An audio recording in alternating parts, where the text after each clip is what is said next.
Welcome back to another episode of Rock Boys Football, a fascinating kind of turn of events with the Zachariah Branch recruitment as him and his brother Zion Branch on campus with the Miami Hurricanes as of Thursday morning. Look, we've learned over the last couple of years, you don't put anything past Mario Cristobal, the Miami Hurricanes, when it comes to the recruiting trail, when it comes to the transfer portal. And I think this kind of falls under that category. And I think what's most interesting about this recruitment with the Miami Hurricanes is, we're interested in Zachariah Branch, one of the more electric football players that you see in the country when he has the football in his hands. You're probably just as interested in his brother at the safety position, Zion Branch. And you look at the one position that Miami really needs to address in the offseason, it comes in the safety room. Zion Branch, although has not played his best football during his time at USC, I think a lot of USC fans would say this too. Yeah, he struggled with some injuries, and a guy that you very well could argue his best football is in front of him if he gets healthy. Now, I think the conversation you have to start with, I think the fun conversation to have here in terms of roster building is, does this make sense for the Miami Hurricanes? And quite frankly, is Zachariah Branch, is he worth it? And what I mean by worth it is, look, we all know what this kid's capable of doing. We all saw him in 2023 as a true freshman. Now, the question is, going into 2024, year two of his college football career, there, for lack of better terms, there wasn't that step as a pure wide receiver that I think a lot of USC fans were expecting from Zachariah Branch, right? This is a freaky athlete with some freaky long speed and really good movement skills. It hasn't necessarily quite translated to the wide receiver position. You look at Zachariah Branch, Xavier Estrepo, two slot wide receivers. What are the differences? Look, Zachariah Branch, he's faster than Xavier Estrepo, probably has a little bit more juice when it comes to the athletic profile, but Xavier Estrepo was a much better wide receiver in terms of creating separation and running clean routes and obviously catching the football. Xavier Estrepo caught everything. Zachariah Branch has struggled at times to catch the football. The question for me is, one, the resources are going to be pretty dang high if you want to land the commitment of Zachariah Branch. And I think secondly, do you have a plan to get him and max it? Probably the best term to use is unlock Zachariah Branch. I think we all know what kind of football player this kid can be, but we haven't seen it yet during his time at USC. Do you have a plan in place that if you are going to go out and grab a guy like Zachariah Branch, is there a plan to maximize what he can do in this Miami Hurricanes offense? That's probably where it comes down to. I want to get into that conversation, talk about a few other names that I would certainly be monitoring if I'm a Miami Hurricanes fan in the transfer portal. Before we get into it, as always, can't thank you guys enough. And to the Miami Hurricane fans, it's going to be a busy next couple of weeks, right? Hiring a defensive coordinator, finishing the transfer portal off. It's been a blast talking this team. The amount of support y'all continue to show to the boys means the absolute world. If y'all do enjoy the content, consider subscribing to the channel. Much more importantly, let it fly in the comment section. I went to the message board, kind of viewed how the Miami Hurricane fans were thinking about this, and there's a lot of differing opinions, which I think makes sense when you're talking about a player like Zachariah Branch, who is kind of polarizing as a football player. Now, without further ado, let's get into it. I want to start with this. I want to make myself very clear. If Zachariah Branch winds up with the Miami Hurricanes, I'm going to be fired up. This kid is a blast to watch, especially going back to his freshman year. When he has the football in his hands, he's one of those rare guys that can change a game anytime the football is in his hands.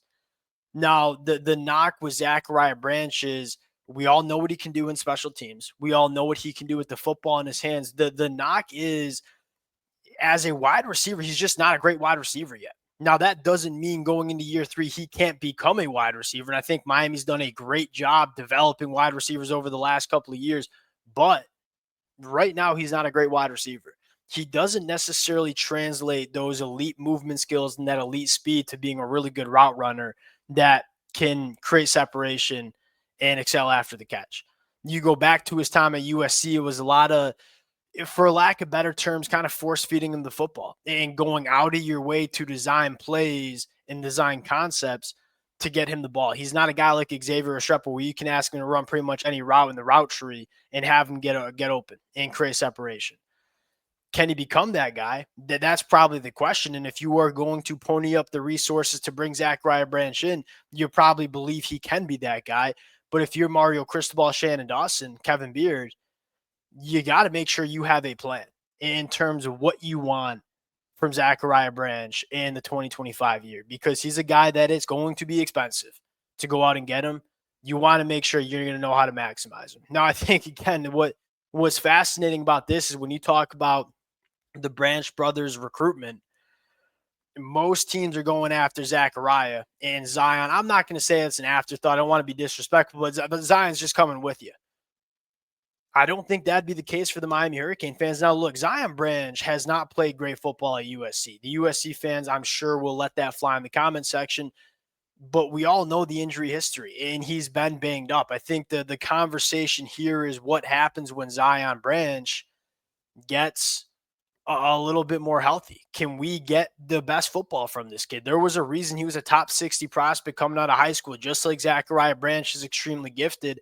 Zion Branch is that guy too. And 6'2", 210, he's kind of a unique safety body that gives you that length and a guy that can come into the box and give you run support. Only missed 9% of his tackles in the 2024 season. I look at him and say it would make just as much sense for Miami to bring in Zachariah Branch as it would for Zion, because Zion's a guy that, if you can get his best football, I think can be a really good safety for the Miami Hurricanes. With Jaden Harris hitting the transfer portal, at this point, it's a numbers game. Like, you just need enough bodies to have that competitive depth where you're putting out 2-3 really good safeties in the 2025 year. Zion Branch unquestionably would help that. And a guy that's versatile, can come into the box, can be a little bit of a nickel. Just like Zachariah Branch would make sense, I think Zion Branch would make a lot of sense too. Now, the question is, where else is Miami looking? Let's start with TCU center James Brockmeyer. Miami's done this the last 2 years, and it would make sense for them to do it again, right? They brought in Matt Lee from UCF 2 years ago, veteran center, got a really good year from him.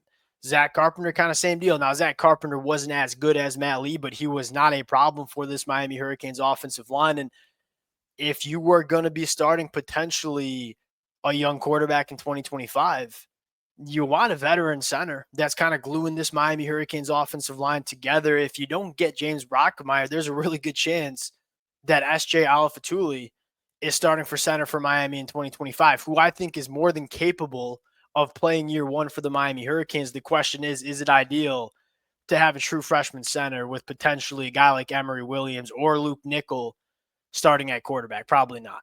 Now, again, I think Miami will pursue a quarterback. We'll talk about that a little bit later. But James Brockmeyer, we've seen Miami do a really good job kind of just spot getting guys at the center position. Probably the last time you'll have to do it for a couple of years, because S.J. Alafatuli is going to be the guy for the next 3 to 4 years for Miami. This one would make a lot of sense. Potentially, my favorite potential addition for Miami is Martavius French coming from UTSA. Miami needs to get more athletic at the linebacker spot. There is no secret about that. I mean, the amount of times teams had success getting these linebackers matched up in coverage or getting to the perimeter because these linebackers can't go sideline to sideline, it's very clear where Miami wants to go at linebacker. Just look at the kind of linebackers they're recruiting out of high school and look at the kind of linebackers they're recruiting out of the portal. We need athletes. Kiko Mawinoa just wasn't that kind of athlete when it got to playing in space. Martavius French is that guy. And what you love about Martavius French, he played a lot of snaps, over 1,200 career snaps in 2024, 33 run stops with an average depth of tackle of 1.2 yards down the field. He only misses 12% of his tackles. This is a guy that had 17 tackles for loss. He's a linebacker that can play downhill, but at 6'2", 225, yeah, he's a lean frame, a really good athlete. And at this point in college football, where so many, look at what Ohio State just did to Oregon last night. Hey, we're just going to try to get our playmakers in space and good things are going to happen. If you want to be a defense that can thrive in this modern era of college football, you got to have linebackers that are athletes. And Martavius French is that kind of dude. And so Martavius French, to me, it's not the biggest name in the portal. He ain't certainly a bigger name than Zachariah Branch. This would be a massive get for the Miami Hurricanes. I believe he'll be on campus later this week. Last one, Alex Bowman. he ain't no Elijah Arroyo. You're not going to find many Elijah Arroyos, quite frankly. You have your special tight end in Elijah Lofton. You're really excited what he can be in 2025. I think he'll be one of the best players on this Miami Hurricanes team. But you want to be able to get creative with a guy like Elijah Lofton. You want to put him in the backfield. You want to split him out wide. You'll put him at the H-back. You can do so many different things. If you want to do those kind of things, you got to get a tight end that is a little bit more traditional.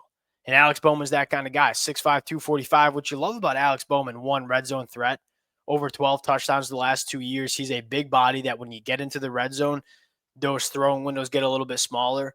When you have big bodies who can go up and make plays, that helps. Alex Bowman's certainly that guy, and a guy that I think is a traditional inline blocker, over 300 snaps as an inline blocker in 2024. It would make sense if you are Miami to grab a tight end like Alex Bowman. It's not a flashy name. I don't think he puts up the numbers like Elijah Arroyo, but he'll be a really dang good tight end in a tight end room that is a little depleted with Elijah Arroyo and Riley Williams transferring out. That would make sense too. You look at this Miami Hurricanes team, and it was a disappointing finish of 2024. They're going to have a really good offensive line. They're going to have a really, really good running back room. There's a lot of reason to be optimistic heading into 2024, 2025, that is, if you can nail the defensive coordinator hire. And we'll be talking about that plenty for the next couple of weeks. We'll close it there. Appreciate you guys rocking with it. If y'all do enjoy the content, consider subscribing to the channel. We'll talk to y'all later. Peace.